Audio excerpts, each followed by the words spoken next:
Okay, and now we'll do our final document, which is yet another British document.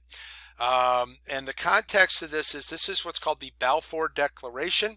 It was a letter from Arthur James Balfour, the British Foreign Secretary, to Lionel Walter Rothschild, a leader in the Zionist movement in Great Britain, written November 2nd, 1917. It was published a week later in the Times of London. I'll get into a little background on each of these guys in a moment. The letter promises that Great Britain will assist the Jewish people in establishing a national home in Palestine. The declaration contradicted the agreements between the British and Hussein bin Ali and the map drawn by Sykes-Picot, because they'd already promised this land first to Hussein bin Ali, and then later the territory that they're talking about is what would be that yellow zone on the Sykes-Picot map. So again, playing fast and loose here a little bit are the British. And when we get into talking about the purpose for the documents and things like that, maybe we can get a better reasoning why the British were doing all this double dealing. British government hoped that the declaration would rally Jewish opinion, especially in the United States, to the side of the Allied powers against the Central Powers during World War I. They hoped that also the settlement in Palestine of a pro-Jewish settlement population might help to protect the approaches to the Suez Canal in neighboring Egypt, and thus ensure a vital communication route between two British colonial possessions in India. And if you remember your Gandhi stuff from last week, they'd also made promises to Gandhi about India if they helped out with World War I. So the British did a lot of things to try to win this war, and didn't always maybe have the best of intentions. So moving down to our background information, the pre-reading questions.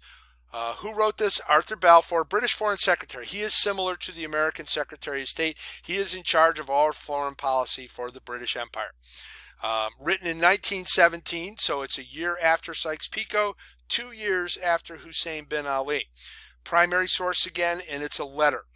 The audience is Baron Rothschild, okay, and he is a leader of the Zionist movement, so it's really the whole Zionist movement that they're trying to get in there. The Jewish community of not only Britain,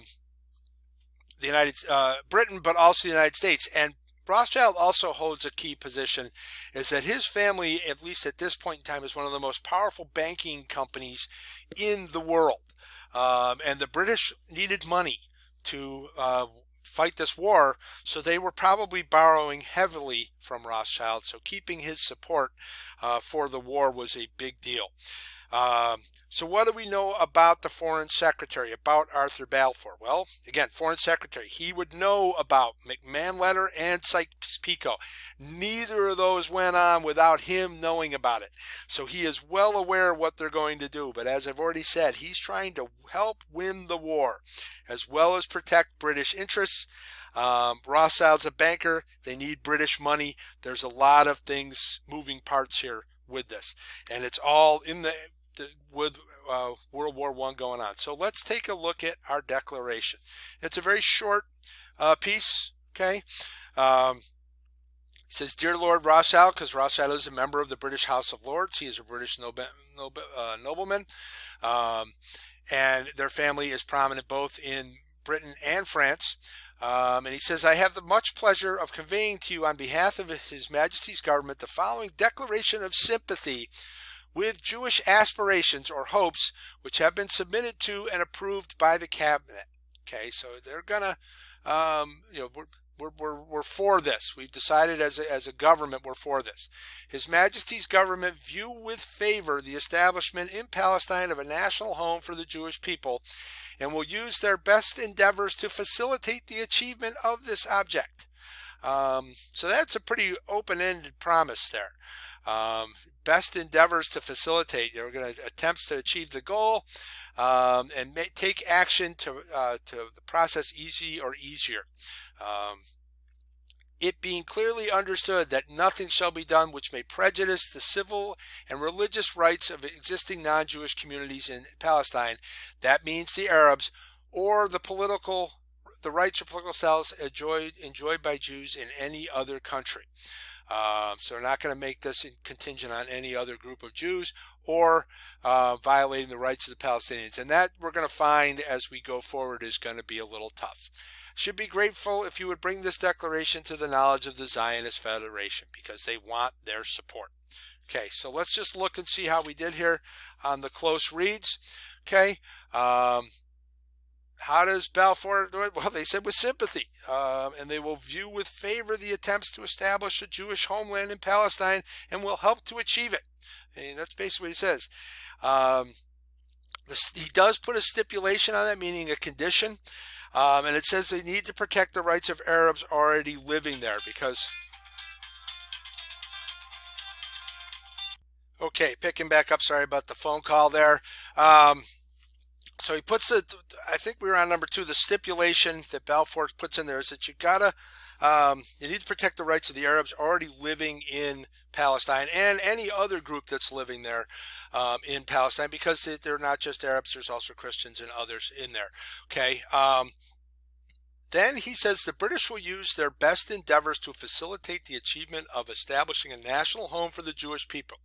And what he means like that the British are going to support this and possibly includes it in the treaty after the war, I think is probably where he's going with it. This would probably make the Zionists very hopeful. A powerful country like Britain backing them on this is going to obviously make them think that their dream might be closer to a reality. But if you're Palestinian, if you're somebody who already lives in Palestine, you're going to be feeling betrayed because somebody is talking about giving away land that you live on and have lived on for centuries. Okay, and the big piece, like it has been with the other documents, is this last piece, the author's purpose. So, Balfour wants the Jewish banking community especially, but the Zionists in general, to support the war effort, to help finance the war effort, and also possibly having a friendly Jewish community in that area of Palestine may help them protect their interests in the Suez Canal. So agreeing to their demands is really vital to get to what he needs. All right, so that's the 3 documents. The last little bit is on the mandate system after the war. You'll see that there are mandates all over the place, and there's a list here. These are basically all the territories that used to belong to Germany and or the Ottoman Empire, okay, which is this area up here, and how those territories were going to be disposed of. So we want to look at which agreements made during World War I had the greatest influence. Well, if we look up here at the Middle East, French mandate for Syria, French mandate for Lebanon, British mandate for Palestine, British mandate for Transjordan, British mandate for Iraq. 1 through 5 all pretty much go right to the Sykes-Picot Agreement. So they basically did not give the Arabs or the Jews what they wanted. So based on how things turned out, who's going to be happy, who's going to like this, okay? British imperial nations, they're not going to have any problem with it at all. They like what they're getting out of this deal. They're getting exactly what they want. The Zionists and the Arab nationalists are probably both going to be betrayed and are probably we're going to see some difficulty along the way. All right, so that's your 3 documents. Make sure you do your multiple choice when you finish this up. Remember, this is not due until after what was supposed to be vacation, so you've got plenty of time to work on this.